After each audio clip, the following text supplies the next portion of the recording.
Cinema బాగాలేదు bro. అన్న కమల్ హాసన్తో పోల్చి ఆయన తక్కువ చేయొద్దు బ్రో నిజంగా. నమస్తే అండి, నేను ఇప్పుడే రాబోదూర్ సినిమా చూసి వస్తున్నాను. నాకు టికెట్ డబ్బులు వేస్ట్, టైం వేస్ట్ అండి. దీనికంటే బావర్జీకి వెళ్ళి బిర్యానీ తినేసి ఒక థమ్స్అప్ డ్రింక్ తాగేసి పడుకుంటే హ్యాపీగా అనిపించింది. సినిమా ల్యాగ్, ఒక హీరోయిన్ ఇచ్చిన 15 మినిట్సే సినిమా బాగుంది, మిగతాదంతా సినిమా బాగాలేదండి. అసలు సత్యదేవ్ గారు ఎంచుకోవాల్సిన ప్రాజెక్టే కాదు ఇది. ఇన్ కేస్ ప్రాజెక్ట్ బాగుందేమో, డైరెక్ట్ టేకింగ్ బాగాలేదేమో అని కూడా నాకు అనిపిస్తుంది. సత్యదేవ్ గారు మెగాస్టార్తో నటించాక ఆయన రేంజ్ పెరిగింది, ఈ సినిమాతో ఆయన రేంజ్ తగ్గిపోయింది. ఇంకా దీనికంటే బ్లఫ్ మాస్టర్ బాగుందండి. సినిమా అసలు బాగాలేదండి, నార్మల్ ఆడియన్స్కి నచ్చదు. ఇది సినిమా వద్దండి, పోల్చొద్దు. ఆయన యాక్టింగ్ చేశారు కానీ పెద్ద పెద్దలతో పోల్చొద్దు. మనం పోల్చి అది ఇద్దరికి చెడ్డ పేరు వస్తుంది. సతీదేవి గారికి చెడ్డ పేరు వస్తుంది, కమల్ హాసన్ గారికి కూడా చెడ్డ పేరు వస్తుంది. సినిమా బాగాలేదండి. అస్సలు మీరు బాహుబలితో కంపేర్ చేస్తే రాజమౌళి ఫ్యాన్స్, ప్రభాస్ ఫ్యాన్స్ నిన్ను నన్ను తిరగనివ్వరు బయట.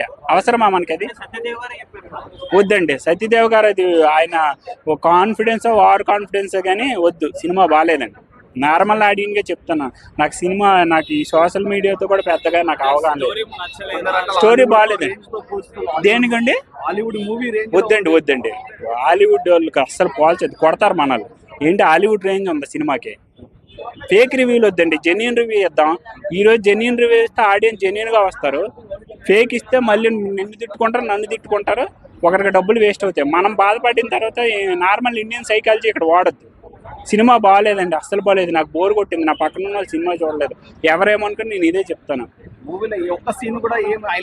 ఒక్క సీన్ ఏంటి, హీరోయిన్ వచ్చిన 15 months తర్వాత లవ్ ట్రాక్ బాగుంది, అది తప్పించి మిగతాదంతా అస్సామే. సినిమా అస్సాం. ఆయన యాక్టింగ్ గుడ్, ఆయన యాక్టింగ్ పేరెట్ట అవసరం లేదు. కానీ ఆయన ఏం లేవండి విఎఫ్ఎక్స్. ఒక రూమ్ లో తీసాడు, గిర్ర తిప్పాడు, ఈ కెమెరా ఎలా ఎందుకు, అది మనకు అనవసరం కదా.